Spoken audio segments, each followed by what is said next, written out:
Hello everyone, how are you. Welcome to vision and navigation. इस video में हम पढ़ेंगे फंगल न्यूट्रिशन के बारे में। न्यूट्रिशन जो है वो हम जानते हैं कि ऑर्गेनिज्म की लाइफ और उसके जो मेटाबॉलिक एक्टिविटीज़ है उनको स्टेबल रखने के लिए न्यूट्रिशन की बहुत ज़रूरत होती है। हर एक ऑर्गेनिज्म को एनर्जी चाहिए होती है जो हमें कहाँ से मिलती है, फूड से मिलती है। तो ऐसे हम जानते हैं कि जो हमारी अर्थ पर जो लिविंग थिंग्स हैं, जिनमें लिविंग ऑर्गेनिजम्स हैं, उनमें हम प्लांट्स एंड एनिमल्स में क्लासिफाई करते हैं। तो प्लांट्स के बारे में हमें पता है, they can synthesise their own food by the process photosynthesis, and animals always depend on plants directly और indirectly. So in the case of fungus तो या एनिमल अगर हो तो उसमें एनिमल के फीचर्स नहीं है तो प्लांट के हैं, but fungus lack what, chlorophyll. Fungus में क्लोरोफिल नहीं होता है, दैट मीन्स वो फोटोसिंथेसिस नहीं परफॉर्म कर सकती। तो फोटोसिंथेसिस परफॉर्म नहीं कर सकती तो इसका मतलब फोटोसिंथेसिस के दौरान क्या बनता है, प्लांट बॉडी में बनता है ग्लूकोज, स्टार्च बनता है, तो वो नहीं बना सकती, कार्बोहाइड्रेट नहीं बना सकती। पर कुछ जो फंगस है वो क्या बनाती हैं, प्रोटीन सिंथेसिस कर सकती हैं, नाइट्रोजन, और अगर उनको माल्टोज और ग्लूकोज बाहर से मिल जाए, सप्लाई हो जाए, तो वो क्या करेंगी, प्रोटीन बना लेंगी। तो ये कैसे होगा ये हम अभी पढ़ेंगे। सबसे पहले तो हम फंगस का जो मोड ऑफ न्यूट्रिशन है वो क्या है। तो हम इस केस में हमने क्या पाया, they lack chlorophyll, so no photosynthesis, that means they depend on either plant और एनिमल। या तो वो प्लांट्स पे डिपेंड करेंगी या एनिमल्स पे, या फिर इनऑर्गेनिक या ऑर्गेनिक मैटर पे जो कि सराउंडिंग से वो लेगी। तो इसका मतलब उनका जो मोड ऑफ न्यूट्रिशन कैसा हुआ, हिट्रोट्रॉफिक मोड ऑफ न्यूट्रिशन हो गया। हम लिख लेते हैं heterotrophic mode of nutrition. Now, most of the fungus can synthesize their own protein. तो हम लिखेंगे most of the fungi can synthesize, अब वो अपना खुद का प्रोटीन सिंथेसाइज कर सकती है बशर्ते उनको बाहर से क्या मिल जाए, मेल्टोज और ग्लूकोज के रूप में कार्बोहाइड्रेट मिल जाए। तो synthesise their own protein, remember protein not carbohydrate, protein, own protein in the presence of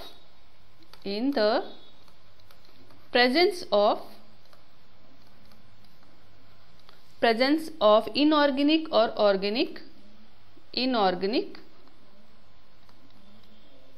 or organic sources।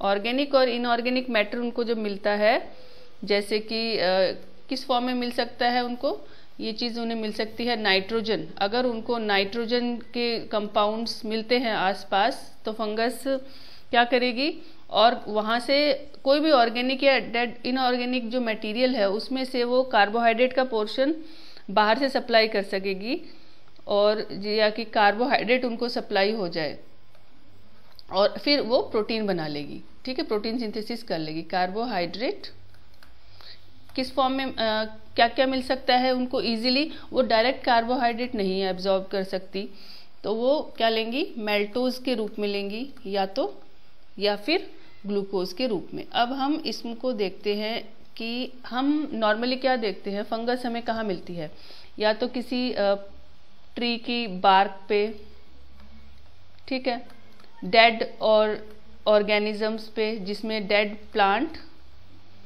And animals दोनों आते हैं, वहाँ पे हमें फंगस मिल सकती है। हमारे घर में जो खाना सड़ जाता है, सड़ी गली चीज़ों पे, डेड बॉडीज़ पे और लकड़ियों पे, चमड़े पे, यहाँ पे हमें फंगस दिखाई देती है। तो ये हमें बताता है कि फंगस को सरवाइव करने के लिए कोई ना कोई सबस्ट्रेटम चाहिएगा, कोई अदर बॉडी चाहिए। तो वो पैरासिटिक रूप में भी है वहाँ पे, या क्यों चाहिए, because they need they need to absorb what, क्या एब्जॉर्ब करती है वो, ये चीज़ें, ये वहाँ से उनको मिलती हैं इनडायरेक्टली, तो वो फिर क्या करती है, ग्रो करती है। नेक्स्ट थिंग कि विटामिन भी सिंथेसिस कर सकती है। जो फंगस है they can synthesise vitamins, synthesis takes place in their body, okay. अब जो भी वो फूड सिंथेसाइज करती है या फिर एब्जॉर्ब करती है उसको स्टोर किस फॉर्म में करती है, they store food in the form of glycogen, हम लिखेंगे दे स्टोरेज किस फॉर्म में होती है, in the form of glycogen और लिपिड की फॉर्म में, लिपिड यानी फैट। तो ग्लाइकोजन और लिपिड की फॉर्म में वो फूड स्टोर करती है। एक तो वो हमने क्या पढ़ा अभी तक कि क्लोरोफिल नहीं होता तो हिटोट्रॉफिक मोड ऑफ न्यूट्रिशन होता है। ज़्यादातर फंगस जो है वो फोटोसिंथेसिस नहीं कर सकती, कार्बोहाइड्रेट नहीं बना सकती, तो बट वो प्रोटीन बना सकती है। और वो भी कब, जब उनको बना बनाया मेल्टोज, ग्लूकोज और ऑर्गेनिक मैटर से नाइट्रोजन के कंपाउंड उनको मिल जाए तो वो अपना खुद का प्रोटीन बना सकती हैं, ठीक है।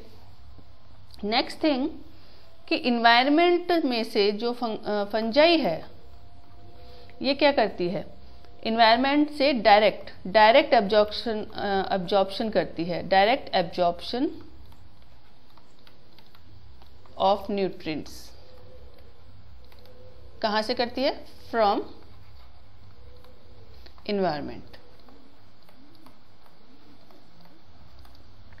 कैसे, क्योंकि फंगस या फंजाई जो हम बोलते हैं उनकी जो बॉडी होती है एक कोई स्पेसिफिक प्लांट के जैसे नहीं होती है। जैसे कि प्लांट होता है उसमें रूट्स होती हैं, फिर उसमें वो उसकी ब्रांचेज होती हैं, लीव्स होती हैं, फ्लावर्स होते हैं और फ्रूट होते हैं। तो ऐसा कोई प्रॉपर बॉडी नहीं होती है फंगस की।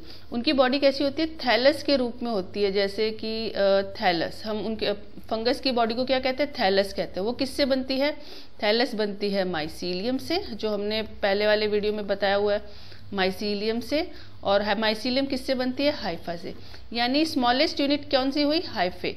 हाइफे जो है, बहुत सारी जो हाइफे हैं ऐसी होती है, सेप्टेट हो सकती हैं, ए septate.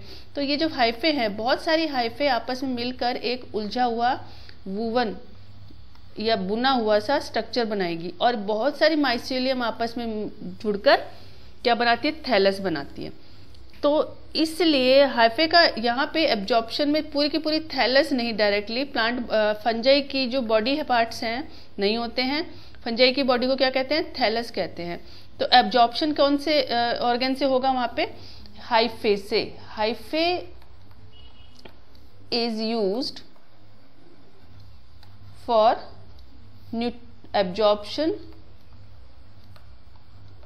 Absorption of nutrients. Nutrients का एब्जॉर्प्शन करने के लिए हाइफे का इस्तेमाल होता है। तो इससे हमको ये पता चला कि जो भी फंगस होती है वो क्या करती है, फूड कैसा एब्जॉर्ब करती है, ठीक है। वो चबाती नहीं है, वहाँ पे कोई च्यूइंग नहीं होती है, जब फूड को चबाकर पहले स्टमक में ले जाना, एंजाइम सीक्रेट करना, ऐसा कोई सिस्टम नहीं है, क्योंकि उनकी बॉडी प्लांट बॉडी है नहीं उनकी food proper.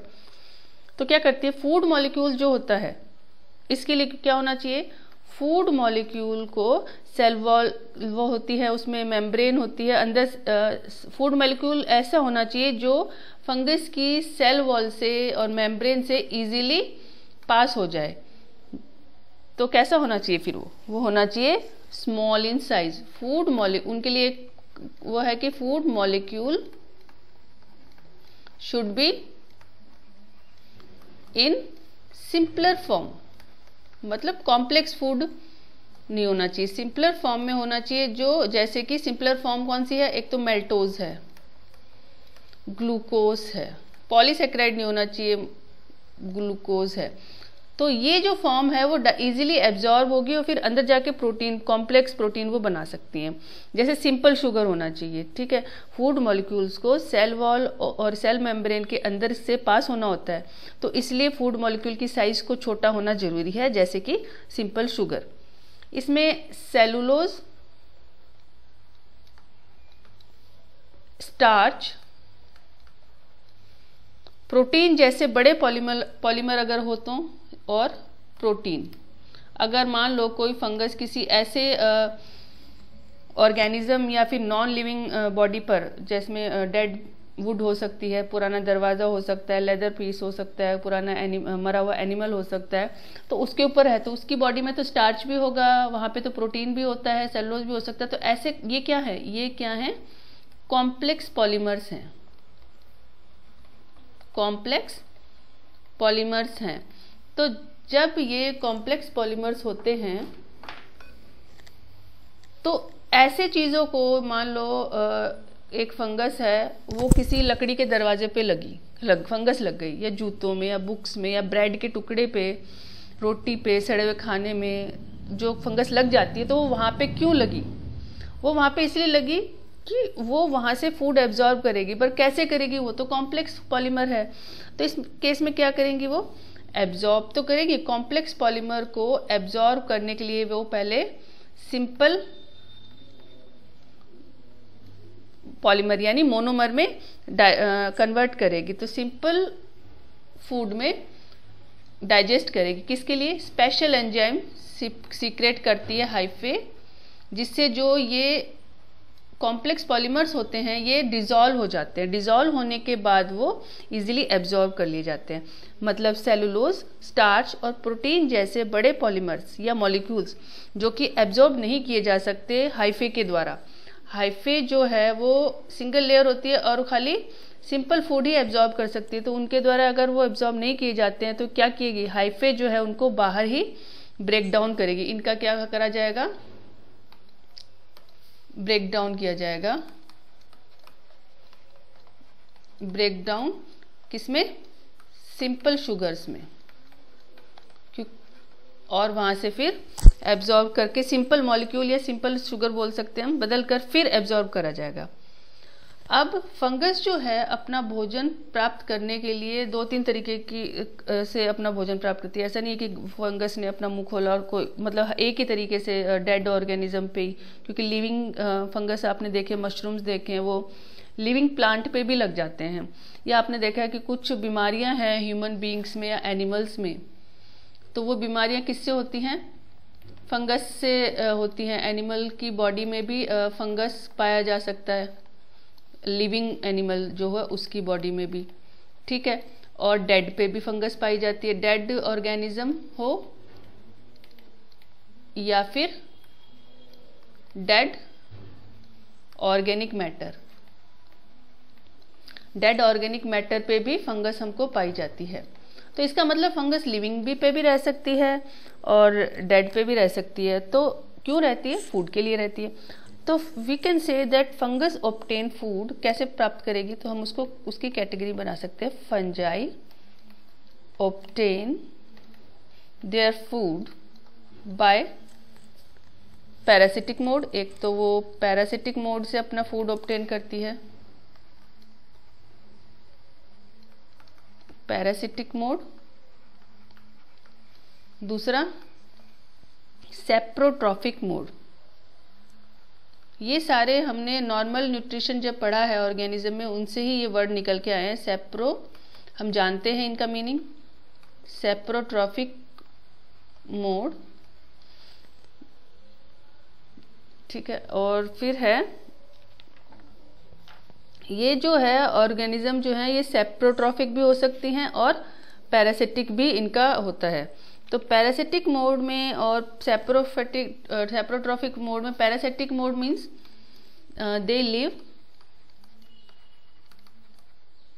On living organism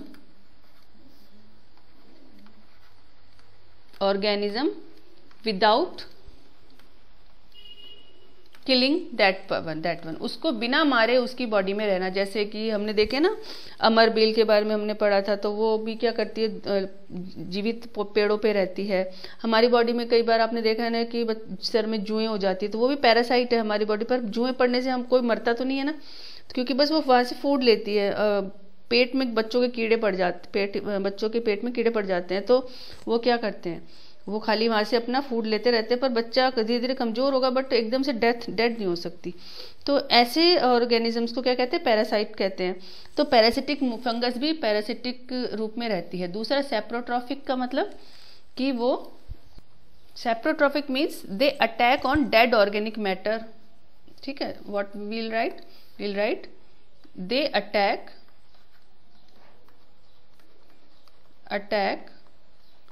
on dead organic matter. Dead organic, अगर ऑर्गेनिक वर्ड यूज हुआ है तो डेड ऑर्गेनिक मैटर का मतलब हुआ है डेड प्लांट्स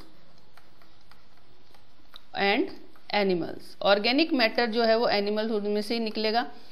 ठीक है, तो एज फिर उनको क्या कहा जाएगा? इस केस में उनको कहा जाएगा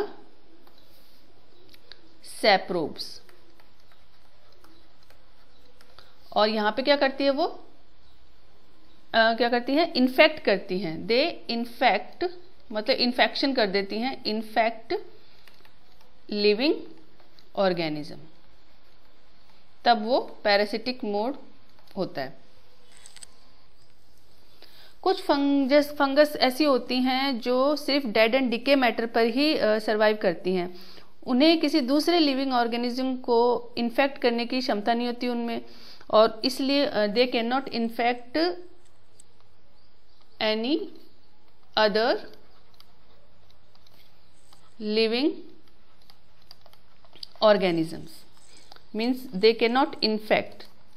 तो सिर्फ वो क्या हुई? जो सिर्फ डेड और डिके पे रहती है, तो उसको हमने क्या बोला है? यहाँ पे हमने उनको खाली सैप्रोब्स बोला ना, यानी वो सैप्रोट्रॉफिक हो गई। तो बट ऐसा नहीं है कि फंगस जो है वो डेड पे रहेगी तो डेड पे ही रहेगी। वो इनफैक्ट कुछ फंगस ऐसी होती है जो दोनों काम कर सकती है। इसलिए ऐसे केस में जो कि डेड और डिके पे ही रह सकती हो और उनमें दूसरे ऑर्गेनिजम्स को इन्फेक्ट करने की उनमें क्षमता नहीं होती, उनको हम कहते हैं ऑब्लिगेट सैप्रोब्स। ये क्या कहलाएंगी? ऑब्लिगेट मतलब ऑप्शनल नहीं है ये, सैप्रोब्स। ठीक है, जो इन्फेक्ट नहीं कर सकती, सिर्फ और सिर्फ dead and decay organic matter पर ही सर्वाइव करती हैं, तो वो हैं ऑब्लिगेट सैप्रोब्स। और जो कुछ एक होती है facultative parasites. Facultative parasites. Facultative parasites कौन सी होती हैं? ये वो होती हैं जो दूसरे जीवों में बीमारी फैला सकती है, यानी कि they can infect, they have capability of infecting other organism. Means they can infect other living organism. खुद भी तो लिविंग है, तो अदर लिविंग ऑर्गेनिज्म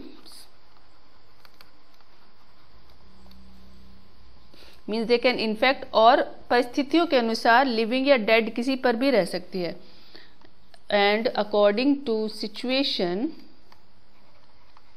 अगर सिचुएशन ऐसी आए कि उन्हें कोई लिविंग ऑर्गेनिज्म इन्फेक्ट करने के लिए ना मिले, तो वो डेड पे भी सर्वाइव कर लेती है। तो according to situation means adverse condition हो गई है, उनको ऑर्गेनिजम्स नहीं मिल रहे हैं, they can survive on dead organisms,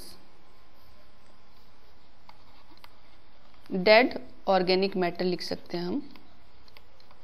organic matter, इस पे वो सर्वाइव कर सकती हैं। मीन्स कि दूसरे जीवों में बीमारी फैला सकती हैं और लिविंग ऑर्गेनिज्म को इन्फेक्ट भी कर सकती हैं, और परिस्थितियों के अनुसार लिविंग या डेड किसी भी जीव पर सर्वाइव कर सकती है। तो ऐसी उनको क्या कहेंगे? उनको कहेंगे फैकल्टेटिव पैरासाइट्स, या फिर हम इनको दूसरा नाम देंगे सैप्रोब्स, ओनली सैप्रोब्स।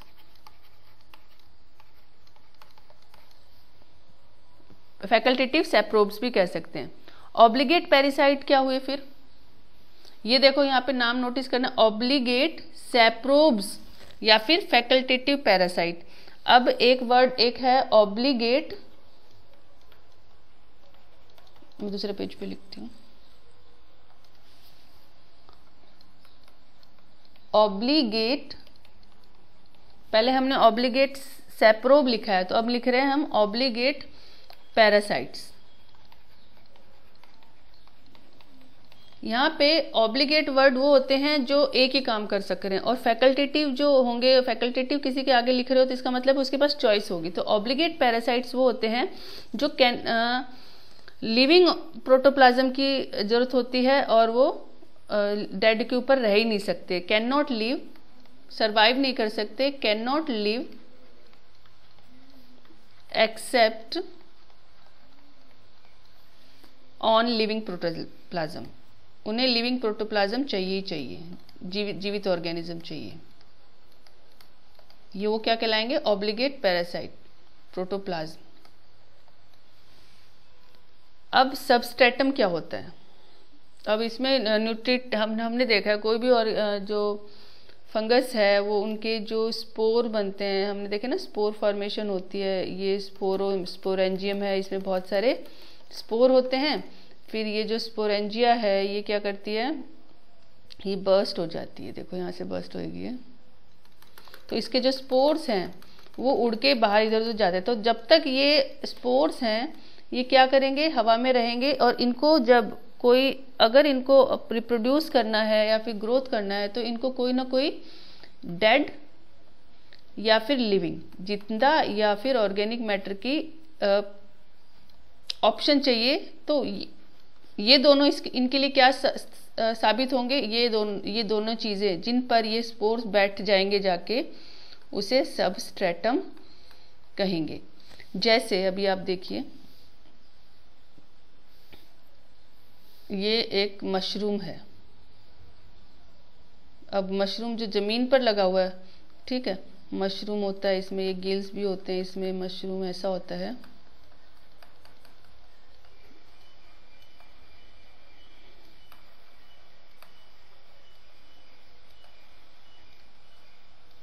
ठीक है, तो ये तो है हमारा ऑर्गेनिज्म, और इसकी जो जड़ें हैं नीचे माइसीलियम है, और ये पूरी थैलस है, और ये माइसीलियम फैली हुई है। तो जो जमीन है, यहाँ पर जो जमीन होगी, ये जमीन जो लैंड है, ये इसका क्या है,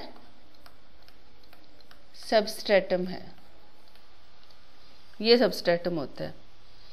अब ये अपना भोजन जो है वो solution, they obtain their food in solution, liquid form में, सॉल्यूशन के फॉर्म में लेती है। तो हम लिख लेते हैं, दे obtain their food in the form of solution, soluble form लिख सकते हैं या फिर solution में लिख सकते हैं, as solution। they can absorb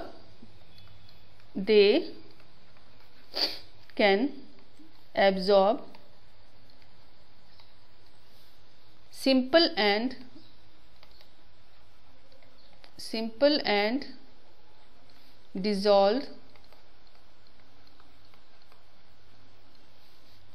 form of food particles,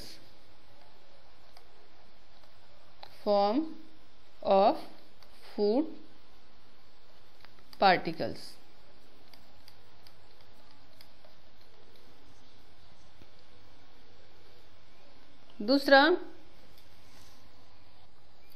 fungus जो है कॉम्प्लेक्स फूड को ब्रेक डाउन करने के लिए, लार्ज मॉलिक्यूल्स को स्मॉलर में कन्वर्ट करने के लिए एब्जॉर्ब करेगी, क्या करेगी, उनको ब्रेक डाउन करेगी, जो कि वो किस करेगी, किस चीज़ के हेल्प से करेंगे, extracellular enzyme, means fungi secretes extracellular, cell के बाहर, extracellular enzymes to dissolve, घोलने के लिए, किसको घोल देती हैं, complex food particle, dissolve complex food particles, molecules कह सकते हैं, पॉलीमर कह सकते हैं, पार्टिकल्स, जो कि कौन कौन से थे हमने पढ़े थे, सेलुलोज, जो पॉलीमर हमने पढ़े थे, cellulose and protein and starch.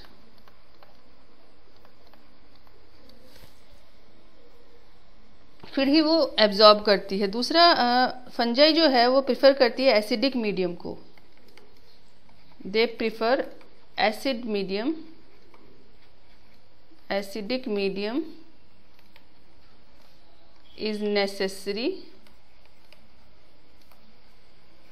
For their growth. और पीएच कितना होना चाहिए?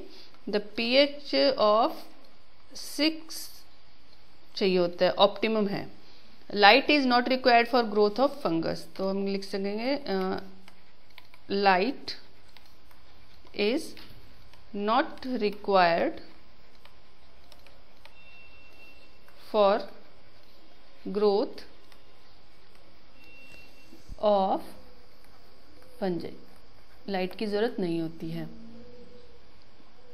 स्पोरुलेशन के दौरान क्या है? एक्सेप्ट स्पोरुलेशन के दौरान ही थोड़ी हल्की लाइट की ज़रूरत होती है उनको।